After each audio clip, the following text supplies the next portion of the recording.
திருப்பாவை 2వ பாசுரம். வையத்து வாழ்வீர்கள். நாமும் நம் பாவைக்கு செய்யும் கிருஷைகள் கேளிரோ. பார்க்கடலுள் பையத்துயின்ற பரமபமன் அடிப்பாடி நையத்தும் தீங்கு நின்றியும் நாமும் நம் பாவைக்கு செய்யும் கிருஷைகள் கேளிரோ.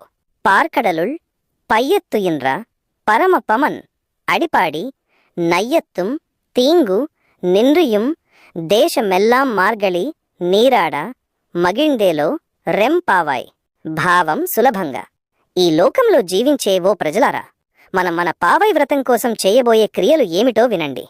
పాల సముద్రంలో మెల్లిగా పవళించిన పరమపురుషుడైన శ్రీమన్నారాయణుని పాదాలను కీర్తిస్తూ ఈ లోకంలోని చెడులన్నీ తొలగిపోయి మన దేశమంతా సుభిక్షంగా ఉండేందుకు మనమంతా సంతోషంగా మార్గశిర మాసంలో వ్రతం చేస్తూ స్నానం చేద్దాం. ఈ పాశురంలో శ్రీకృష్ణావతారానికి ముందు కాలంలో వ్రతాన్ని ఆచరించే విధానాన్ని వివరిస్తున్నారు.